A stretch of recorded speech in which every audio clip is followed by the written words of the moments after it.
Hey guys, it's Ty. Thanks for watching the Weekend Zone. I'm here with Britt Johnson. Hi. And Matt Demecki. What's going on, guys? So in every league, there's a hero and there's a villain. Our question today is who's responsible for creating those roles? Is it the leagues themselves? Is it the players? Or is it the media? Who wants to go first? Go ahead, Britt. Oh, thank you. Wow, so nice of you. Ladies Trying first. to be a hero today, aren't you? I actually think it's mostly the media. I think the media is responsible for doing this, and I think it's good to do this. You know, there was a study that came out and said that fans are more active and involved in sports where there is a hero and a villain. We all know in the day, the NBA was a dying sport and nobody was watching NBA basketball. And then you have the Celtics and the Lakers, and then they create their little rivalry, but it turned into the Magic Johnson and Larry Bird rivalry, which then, of course, they made Larry Bird seem like the angel and Magic Johnson the devil. And when you do that, then people get more involved in it. And ever since then, I think all leagues kind of followed suit, or the media was like, oh, we're going to let this play out. We're not going to stop the media. That's why now they have it to where the athletes have to talk to the media. They want them to talk to them after the game, after they've lost, because they want that aggression. They want those little things that they're going to say to come out because it's beneficial to everybody involved. The media is going to get more views on their stuff. More people are going to go to the games. The players are thus going to make more money. So it ends up benefiting everybody. I have to disagree. Like, What? I know you. I have to agree. I know I have to you agree agree, too. but you guys, the hero-villain role, that's like human nature. That's like part of life. That's not just in sports. I can find you a hero and a villain anywhere that I go. They're in my family. You know there's someone in your family you cannot stand that was a villain. And then there's the people in your family. In my case, I would be the hero. Oh, man. That's human nature. And I'm just going to give this example before we really battle. I knew you guys were going to, okay. But here's the thing. It's like reality TV. Is it heavily edited? Yes. But they can't edit in something you didn't say. Those words had to have at some point left your mouth. And I'll just use Kobe Bryant as an example, who I love dearly. He was one of the most famous and well-known villains in the NBA.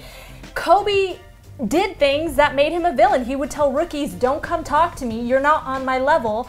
He did a lot of things that people were like, that's mean, that's not nice, he's the villain. But look what the media does. Okay, for example, I hate to bring up LeBron all the time because I feel like I do. But when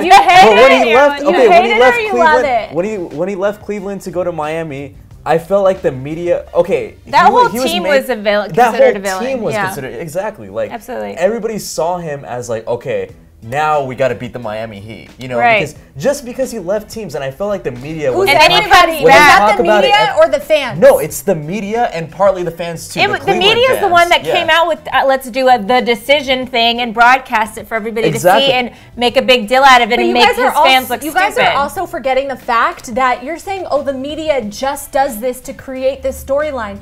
We're also trying to engage the audience. But also, exactly. The audience, that's why I said it benefits everybody. Yeah, the audience have their fans. And when he left, it doesn't help that every day on these shows like First Take and it's like all that, it doesn't help that they're talking about it every day, saying that LeBron is the villain. So in their mind, they go, okay, now I think he's the villain. I'm just going to say, no, I'm going to say this because this is something that's bothered me for a long time. And I have to say, you know, I know for a fact that, yes, the media does lie sometimes. The media does, you know, twist things sometimes, but that's not all media. And you guys, like a lot of audience, I'm one of them sometimes, we complain about the lies, but the media is always giving you what you're watching. So if you're not caught up in these storylines and you stop watching it, then the media is not going to talk about it. We do that on our channel, not that we twist things, but we will talk about a player forever because you guys are watching it.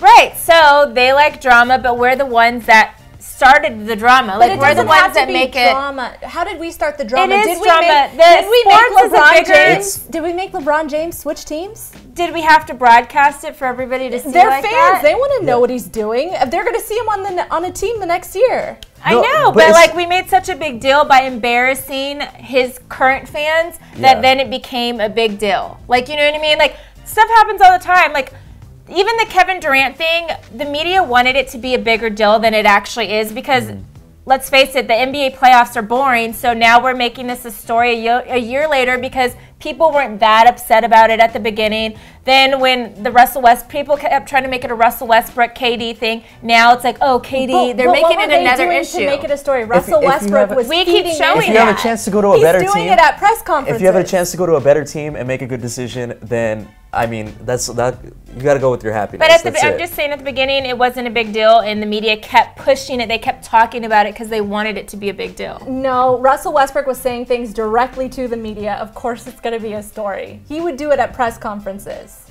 You know what I mean? Yeah, and we kept feeding into that. All right, well. We kept asking him. He's not going to answer a question that we're not asking him about.